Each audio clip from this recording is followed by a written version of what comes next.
What began as unwavering solidarity is unraveling into bitter discontent. From Washington's West Wing to Kiev's presidential palace, relations between the United States and Ukraine are fraying fast, and the frustration isn't brewing in fringe corners. It's erupting straight from the Trump White House. Vice President J.D. Vance, in his first major interview with a European outlet since taking office, launched a scathing broadside against Volodymyr Zelensky. Speaking to Unheard on Monday, Vance accused the Ukrainian leader of ingratitude, provocation, and political recklessness. It's sort of absurd for Zelensky to tell the American government, which is currently keeping his entire government and war effort together, that we are somehow on the side of the Russians, said Vance, in a blistering attack reported by Unheard. Vance's remarks marked a clear shift in tone, a sign that the Trump administration is not only distancing itself from Zelensky, but also nudging Europe to confront its own security responsibilities. The vice president's remarks landed just as President Trump himself reignited criticism of Zelensky, accusing him of provoking the war with Russia. Blame.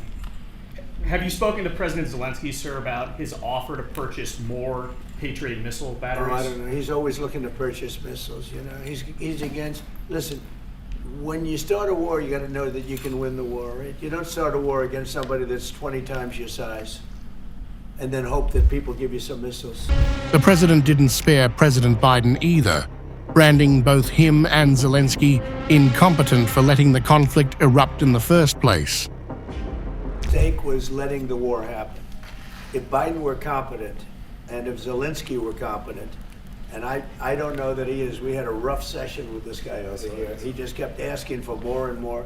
That war should have never been allowed to happen. That war, I went 4 years and Putin wouldn't even bring it up. And as soon as the election was rigged and I wasn't here, that war started. There was no way that war should have been allowed to happen. Vance's attack wasn't off the cuff. It was precise, strategic, and loaded with implication. While reaffirming his condemnation of Russia's invasion, he stressed that resolving the war required strategic recognition of each side's red lines. It's a stark contrast from the early days of US involvement, when Washington rallied behind Zelensky without hesitation. Now the tone has shifted. The Trump-Vance administration is signaling a new doctrine: less reliance, more self-reliance, not just for Ukraine, but for Europe as well. And the criticism didn't stop at Kyiv. Vance took aim at Europe's chronic defense dependency, calling the continent a permanent security vassal of the United States. In his Unheard interview, Vance minced no words. Most European nations don't have militaries that can provide for their reasonable defense. He praised Britain, France, and Poland as rare exceptions that highlighted the broader failure of the EU's defense architecture. The reality is, it's blunt to say it, but it's also true, that Europe's entire security infrastructure, for my entire life, has been subsidized by the United States of America. You could say that Europe had many vibrant militaries, at least militaries that could defend their own homelands. But military imbalance wasn't his only target. Vance went further, lashing out at Europe's leadership for ignoring public opinion, particularly on immigration. He warned that democracy itself is in peril when governments continually defy voter will. His criticism echoed past moments where Vance openly challenged European elites and called out the EU's internal dysfunction. Faces many challenges, But the crisis this continent faces right now, the crisis I believe we all face together, is one of our own making. If you're running in fear of your own voters, there is nothing America can do for you. Nor, for that matter, is there anything that you can do for the American people who elected me and elected President Trump.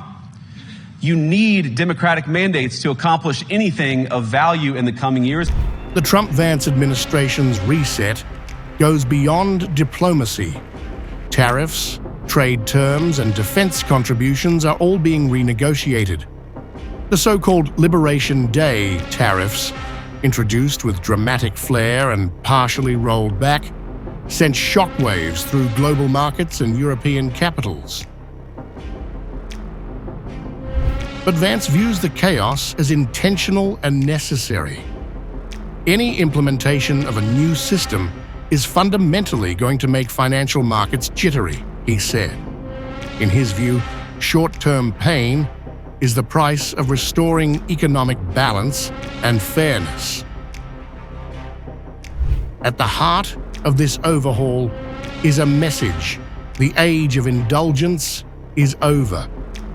We just want it to be an alliance where Europeans are a little more independent, Vance emphasized, repeating a core Trump-era theme. We're not on anybody's side, we're on America's side. The signal is clear. Ukraine must show it can not only fight its war, but win it. Europe must defend itself, govern itself, and pay its own way. And if this means breaking old taboos and burning political bridges, so be it.